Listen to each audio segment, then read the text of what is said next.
Die versuchen uns ja irgendwie abzuziehen beim Gemüsekauf, aber Olga ist da ziemlich hartnäckig und lässt das immer wieder wiegen und einzeln wiegen. Gucken, was wir gleich in Summe zahlen sollen.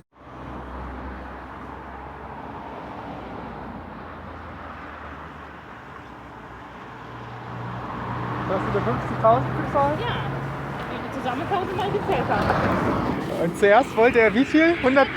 130.000, jetzt hast du 50.000 bezahlt. Ja, Ja, sauber. weil erstmal hat er alles auf eine Waage gelegt und das war ich ein bisschen irritiert.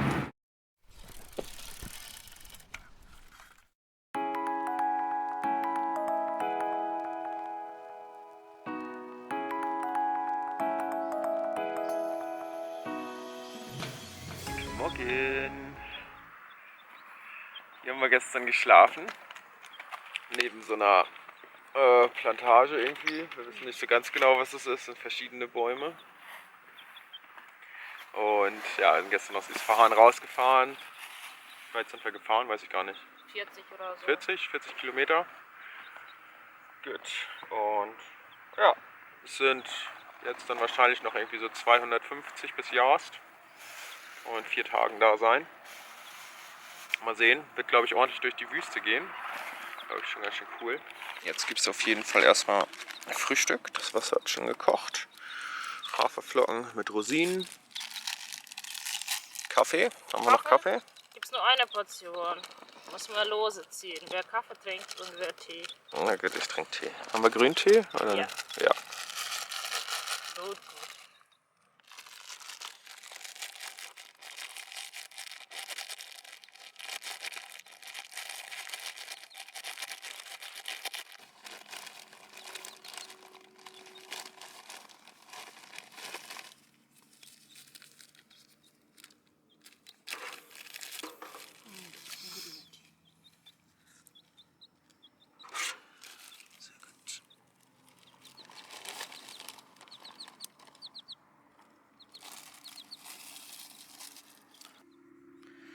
Juto.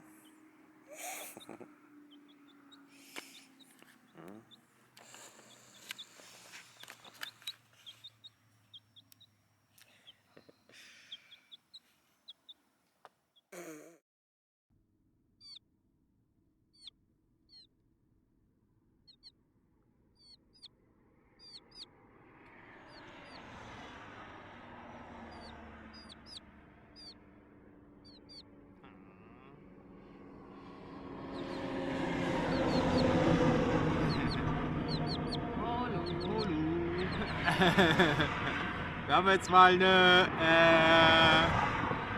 Kamera installiert, ja. Eine Kamera für Hertha. Und wir mal überprüfen können, was sie da für einen Blödsinn treibt während der Fahrt. Sehr gut.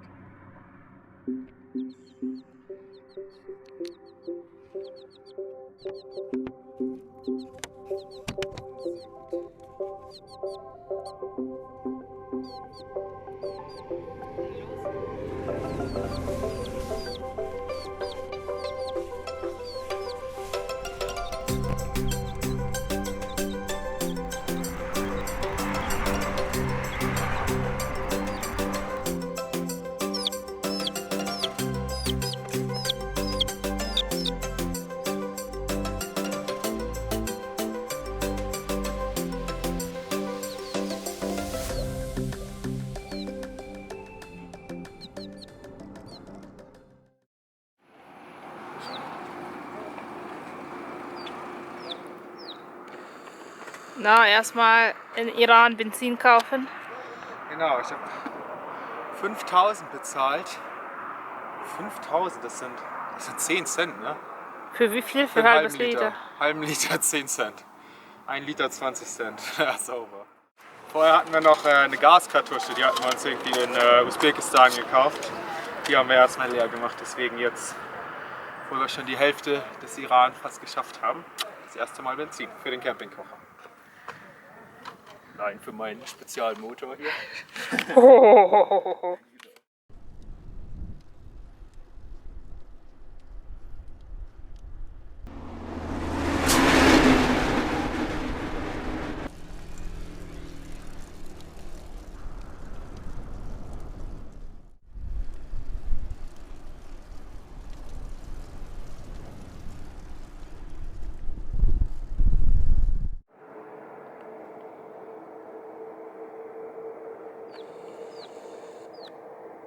Das ist der Fluss, das durch Isfahan fließt.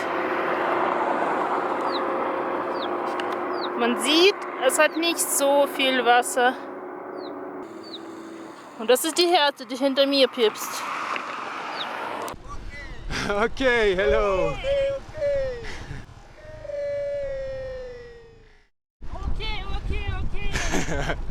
Okay. Okay.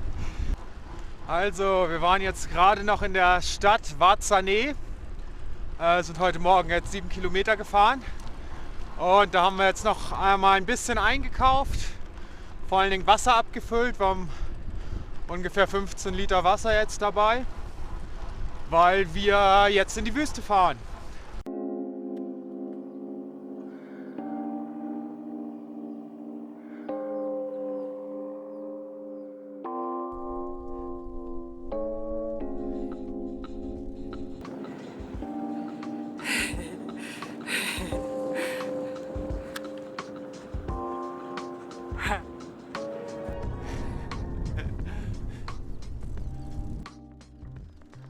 Niemand hier. Kurze Pause? Ja. Kleine will raus.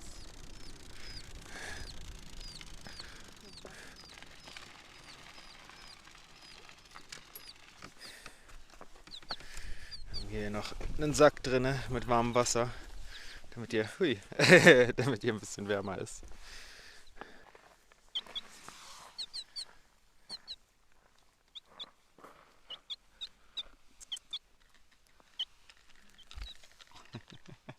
Da hinten gibt es was zu futtern. Totenstille. Nichts los hier. Nur so ein kleines, zärtliches Piepen.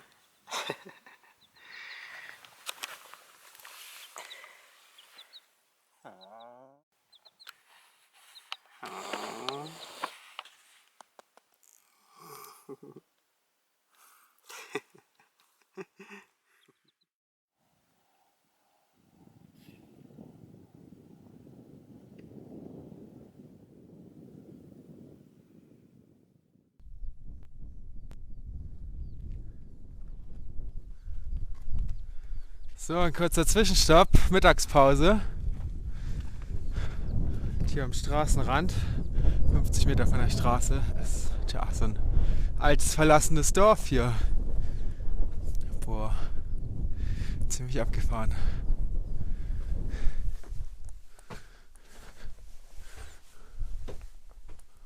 Wow. Alles so aus, ja, quasi wie Sand mit so Stroh gemischt. Daraus wird das hier alles gebaut. Oh, es ist schön warm. Heute ist ganz schön windig, ne? Oh, noch ein kleiner.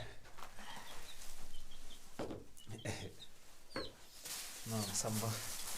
Brot, ein Aufstrich, Gemüseaufstrich und die Nudeln von gestern. Sonst noch 2 Äpfel, glaube ich. Und die gute Samsam-Cola.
Wunderbar, das ist unser Campingspot hier.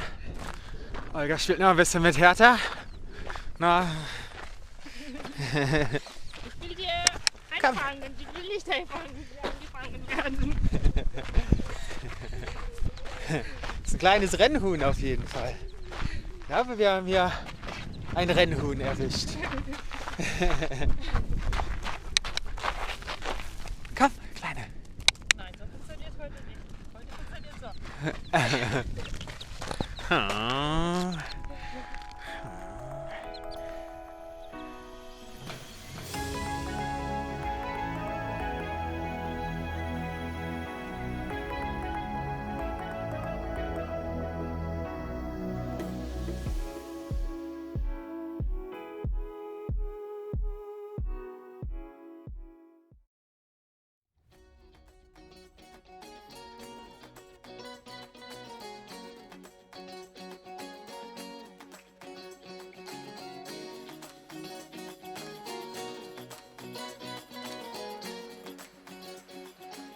Ein Stückchen weiter taucht vor uns dann die Silhouette der in Városhány angekündigten alten Karawanserei auf. Ein Gebäude oder eher eine Art Festung, welche in vergangenen Zeiten Schutz für Karawanen geliefert hat. Die Karawanen konnten hier rasten, Proviant und Wasser auffüllen, Handel mit anderen Karawanen treiben und sich über Routen, gefährliche Räuberbanden oder aufkommende Sandstürme austauschen. In der Mitte des viereckigen Grundrisses ist ein großer Platz von etwa 50 x 50 Metern und die Wasserquelle. Um diesen Platz herum sind kleine Schlafräume, Stallungen, Lagerräume und die Küche angeordnet. Die gesamte Karawanserei ist von einer großen Mauer umgeben, die lediglich durch das Eingangstor unterbrochen ist. Bei eintretenden Sandstürmen oder angreifenden Räuberbanden waren die Menschen hier gut geschützt und konnten mit den Vorräten mehrere Wochen abwarten. Ausgiebig erkunden wir die alten Ruinen und sind ein bisschen stolz, an diesem wichtigen Rastort aus alten Zeiten mit unseren Fahrrädern angekommen zu sein. Und wir sind richtig stolz, ein Buch darüber geschrieben zu haben. Mittendrin Iran ist jetzt auf Amazon verfügbar. Wenn du nochmal genau nachlesen möchtest, was uns im Iran alles geschehen ist, wie das Land wirklich ist und welche Abenteuer wir da erlebt haben, kannst du das Buch nun auf Amazon kaufen. Den Link gibt es unten in der Videobeschreibung. Vielen Dank für deine Unterstützung. Viel Spaß beim Lesen und viel Spaß beim weiteren Video zu gucken. Weiter geht's. Richtig beeindruckend. Echt abgefahren. Kann man sich so gar nicht vorstellen, hier vor 100 Jahren irgendwie die Wüstendurchquerung, wie das abgelaufen ist. Von Isfahan nach Yazd zum Beispiel oder von Yazd nach Isfahan zurück. Da war das lebensnotwendig, dass man hier ankam, um die Kamele mit Wasser zu versorgen, sich selber mit Wasser und Nahrung zu versorgen.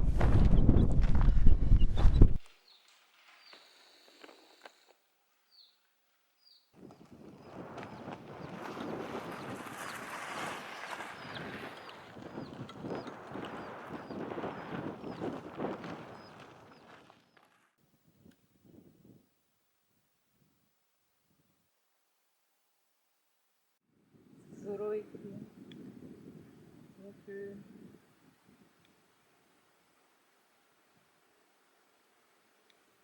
Richtig toll.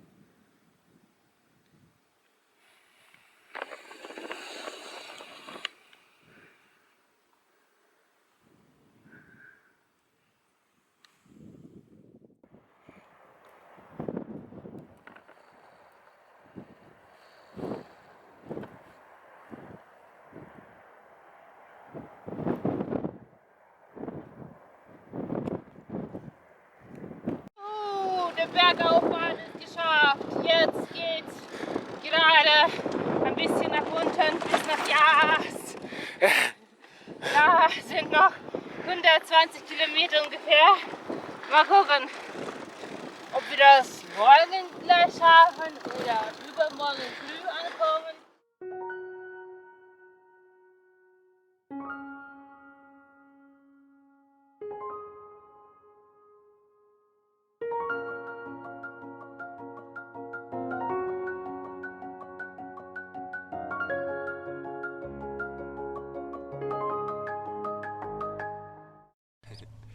Guten Morgen. Wir sind gerade dabei zu frühstücken, beziehungsweise sind fast fertig. Es gab was richtig Leckeres, Grießbrei mit Kirschmarmelade. Ein besonderes Frühstück. Und dazu ein Tee aus 7 Kräutern. Uns wurde gesagt 7 Vegetables. Ein 7 Vegetables Tee, der wurde uns auch auf der Straße geschenkt. Packen wir gleich die Sachen zusammen. Es sind jetzt 113, glaube ich, oder so. Irgendwie 110 oder irgendwie 115 Kilometer bis zum Hostel. Es geht allerdings auch 700 Höhenmeter bergab. Wir müssen jetzt noch ein kleines Stückchen bergauf. Dann ist es ein bisschen gerade. Und dann geht es 700 Höhenmeter bergab über eine Strecke von vielleicht 60 Kilometer oder so. Deswegen, vielleicht könnten wir es heute schaffen, im Hostel anzukommen. Mal sehen. Wir sind frei, wir gucken mal. Ja. Hier ist Hertha, ihr hört sie schon die ganze Zeit. Jojo. Unter dem Flügel von Papa. Olga meinte eben, man kann hier auf jeden Fall auch Star Wars drehen. Die Häuser sehen echt richtig abgefahren aus. Weiß nicht, wie auf Tatooine.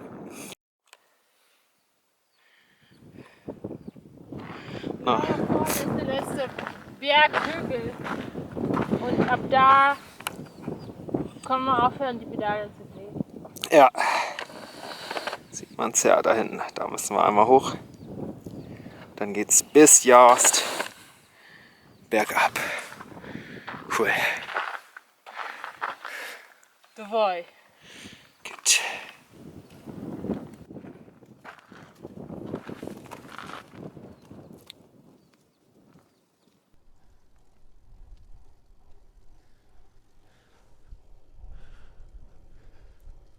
Echt richtig genial. Wir sagen öfters, dass wir uns hier sehr an Tadschikistan erinnert fühlen. Das Pamirgebirge sah ja, relativ ähnlich aus. Die Berge natürlich noch deutlich höher alles, aber trotzdem. Sieht schon sehr ähnlich aus. Richtig, richtig schön hier.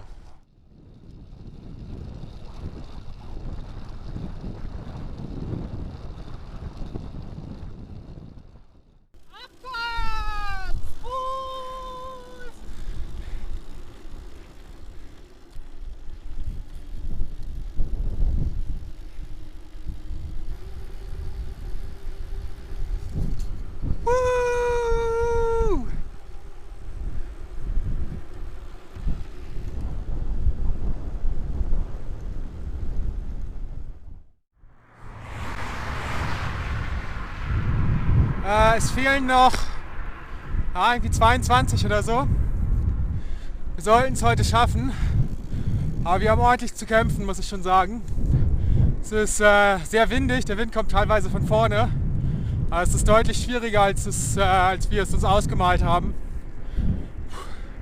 Aber es ist jetzt 3:30, glaube ich. Also in 2 Stunden oder so wird es dunkel und bis dahin sollten wir es eigentlich geschafft haben. Geht jetzt noch ein ganz bisschen minimal bergauf.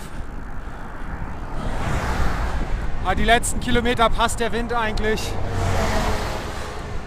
Von daher bin ich recht zuversichtlich, dass wir heute in Jast ankommen. Wir werden uns da in einem Hostel einquartieren und 3 Nächte wahrscheinlich dort bleiben. Mal sehen.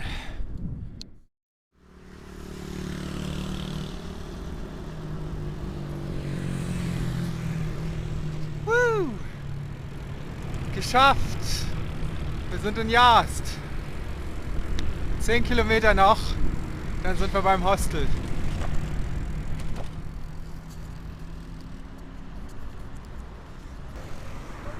Hallo!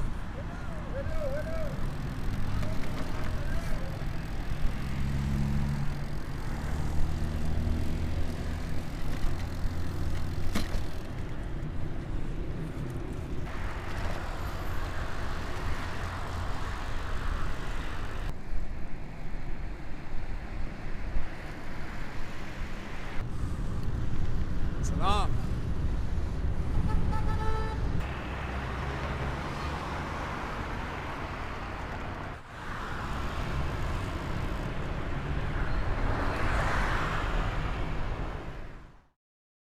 Wir sind in Jast, in einem Hostelzimmer, in unserem schönen, jetzt ein bisschen voll, Ja, ziemlich viel los hier.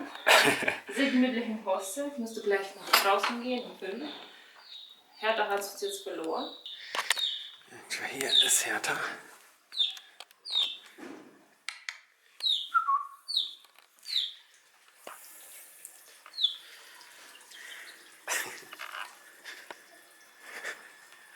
Echt ziemlich cooles Hostel. Sind vorgestern Abend hier schon angekommen, genau. Unter dem Teil ist so eine Heizung und man kann sich da so unter die Decke legen und dann ist das richtig schön warm. Ziemlich cool. Schöner Innenhof. Und jetzt packen wir unsere Sachen zusammen. Komm, Kleine. Und dann gehen wir gleich mal ein bisschen in die Stadt auf Sightseeing-Tour. Ja, komm, Kleine. Ja. Komm.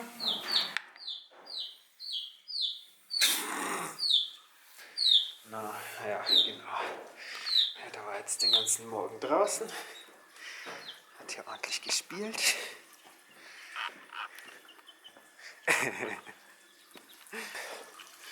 So, komm, Kleine. Komm. Komm, Kleine.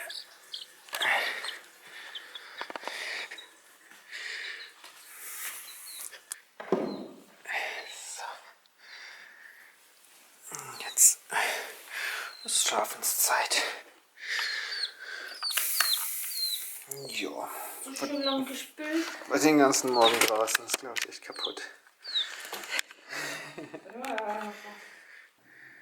Also, largest mud brick complex in the world. Das ist Yazd, also der größte Stadtteil, kann man sagen, der halt aus solchen Schlammsteinen gebaut. Schlammsteinen gebaut ist. Das ist so Schlamm mit so einzelnen Strohelementen irgendwie drin.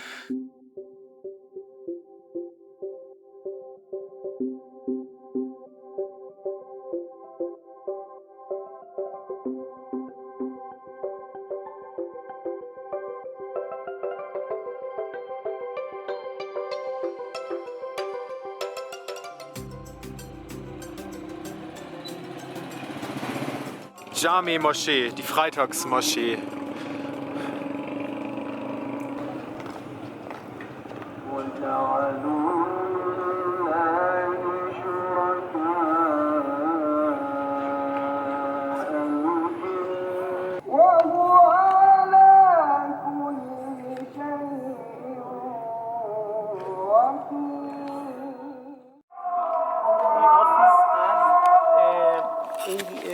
Russia speaker. If you need map anything, he can guide you in your language. Thank you very much. Thank you. Спасибо. Thank you. The first alley till left. Okay. If you need. Thank you. Thank you.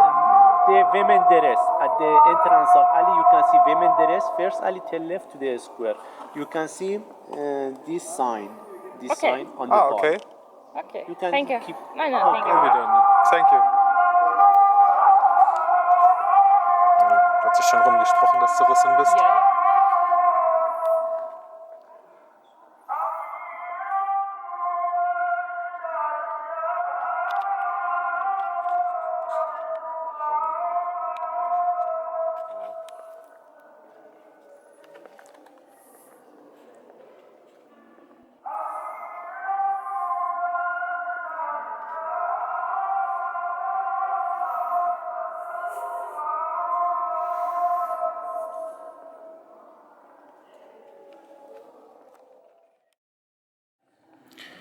So, das ist auch einmal ein Blick auf Yazd von oben. Da hinten, das ist die Freitagsmoschee, da sind wir jetzt gerade.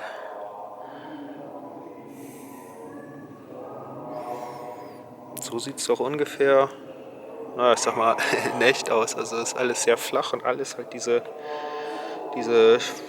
Schlammbacksteine. Oder ich weiß nicht genau, wie man das übersetzen soll.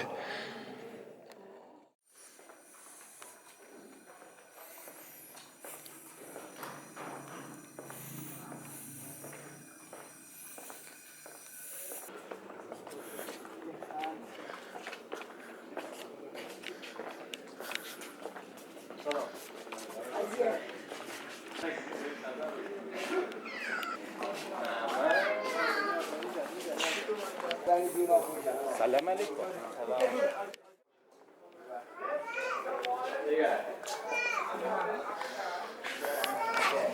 Darf ich mir was ausmachen?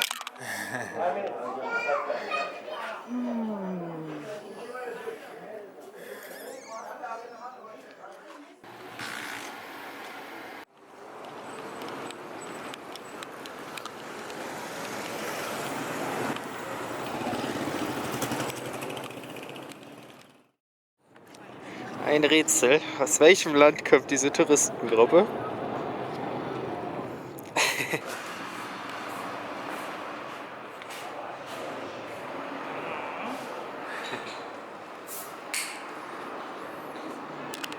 Spazieren durch die Gassen von Yazd. Echt ziemlich schön hier. Also, ich glaube, so richtig Sehenswürdigkeitenmäßig gibt es nicht so viel, glaube ich. Aber es ist allgemein dieser Flair, dieser Genau. Altstadt, die Gassen, die kleine Straße, Genau. unser Hostel. Genau, das wollte ich sagen quasi. Also es ist einfach alles schön. Man kann einfach irgendwie kreuz und quer durch die Stadt laufen, durch irgendwelche Gassen, so wie wir es jetzt machen. Und sich einfach alles überall anschauen und sich bezaubern lassen. Jetzt gehen wir noch zu einem Café, wo es noch irgendwie eine Dachterrasse geben soll. Und da soll man einen ganz schönen Ausblick auf die Stadt haben.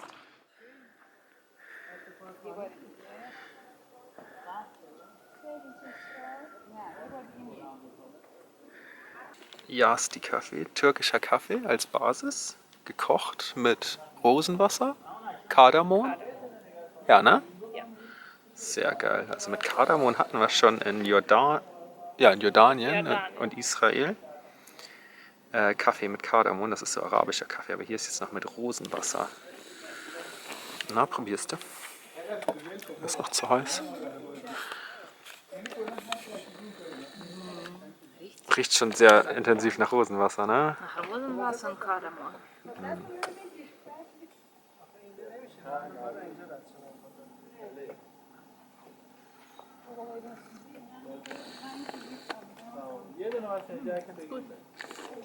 Sehr schön.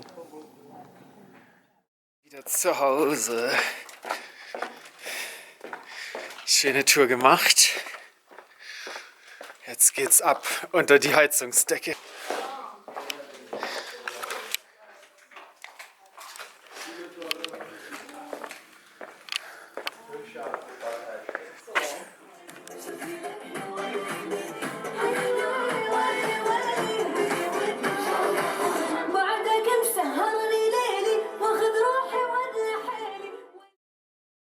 Na, Tag Nummer 6. Das Safran-Tee wird stärker. Härter wird größer. Läuft. Echt richtig chillig.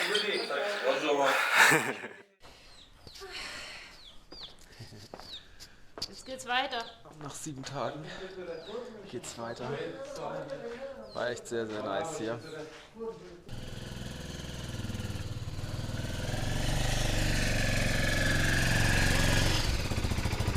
Schlupfloch. Hä? Da kam ein Schlupfloch nach hinten. Boah, krasse Maschine, ey.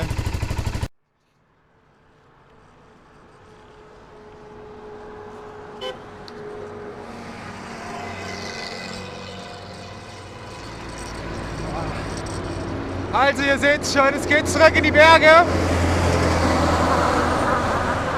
30 Kilometer haben wir gemacht. Sind auf jeden Fall gut aus Yazd rausgekommen. War schon ein schwerer Abschied, würde ich mal sagen. Echt eine richtig, richtig tolle Zeit dort gehabt. War sehr schön. Mal gucken, was uns hier jetzt erwartet. Wir hoffen mal, dass es nicht allzu kalt wird. Salam. Salam, salam.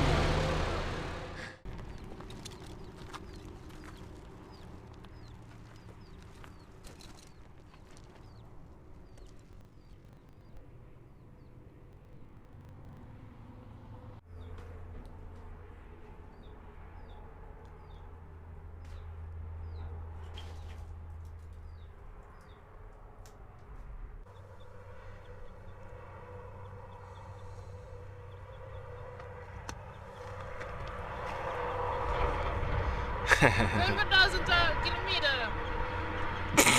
Wie viel? 25.000 Kilometer. Was habe ich gesagt? Weiß ich nicht, irgendwas anderes.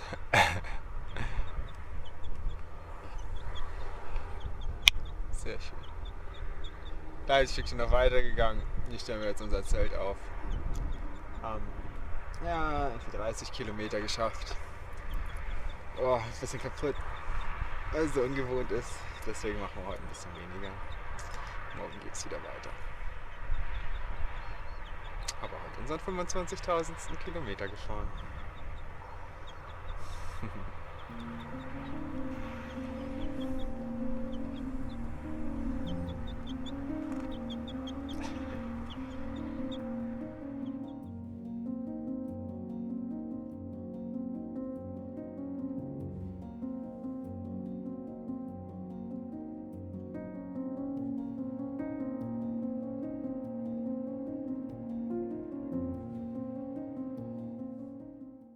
Was gibt's? Es gibt Kartoffeln, gelbe Erbsen, ein bisschen Gemüse und Ketchup.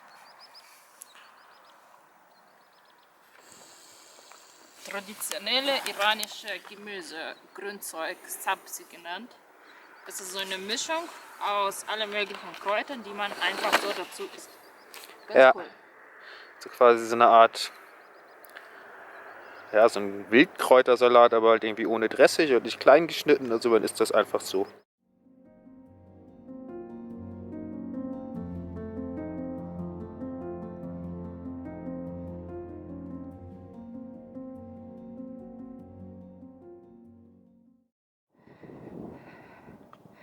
Michael hat sich mitziehen lassen und mich zurückgelassen.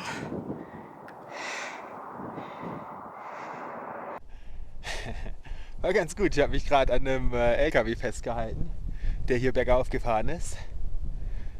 Schön langsam, aber trotzdem deutlich schneller als wir.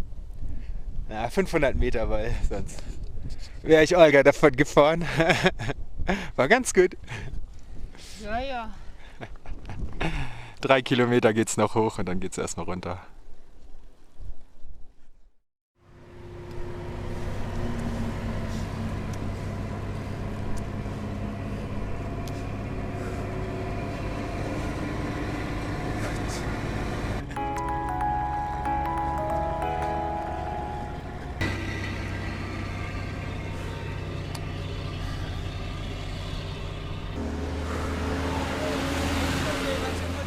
Salam!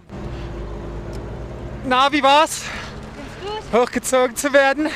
ganz gut, aber ich musste die ganze Zeit ein bisschen mitdrehen, sonst war das ein bisschen zu anstrengend für meinen Arm. Ja, bei mir auch, aber ich war in einem zu niedrigen Gang. Ich war im 6. Gang oder so. Deswegen konnte ich nachher nicht mehr mittreten. Und halt auch nicht den Gang ändern. Weil mit der einen Hand festhalten. Aber ich glaube, jetzt sind es nur noch ein paar 100 Meter, dann geht's bergab.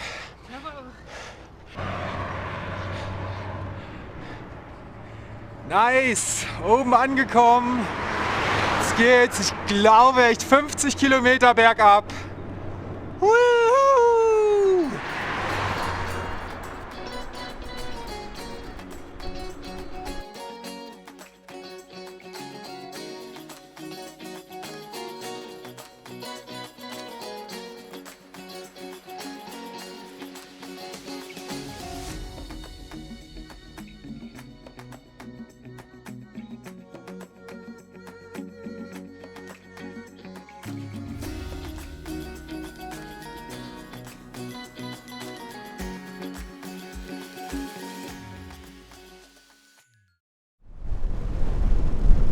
Nichts los hier.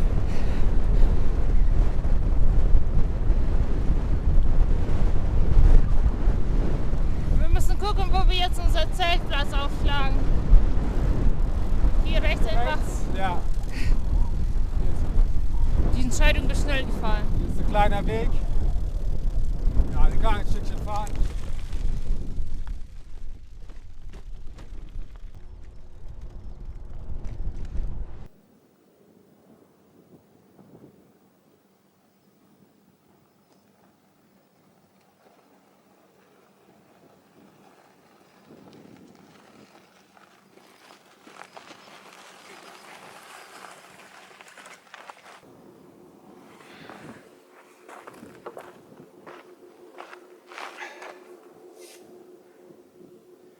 So, der zweite Tag, den wir losgefahren sind aus Yazd.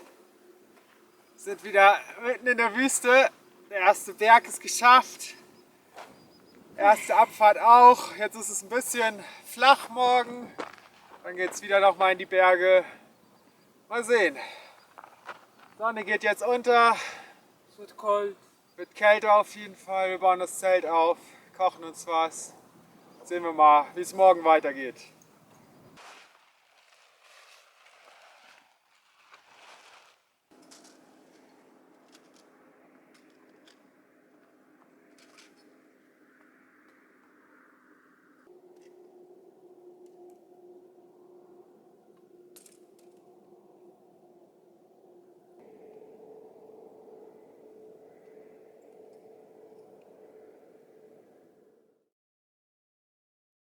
So, wir sind gut 40 Kilometer gefahren heute. Ja. Alle zusammen sind wir gefahren. Haben eben ein bisschen eingekauft in einem Dorf davor. Ja, und jetzt haben wir hier so einen richtig coolen Strand gefunden. Einen ganz einsamen, schönen Strand. Nur für uns. Für uns alleine. Wow. Da stehen unsere Räder, hier bauen wir unser Zelt auf und feiern hier Weihnachten. Wir machen einen Weihnachtsengel hier. Ein Schnee, genau, ein Sandengel.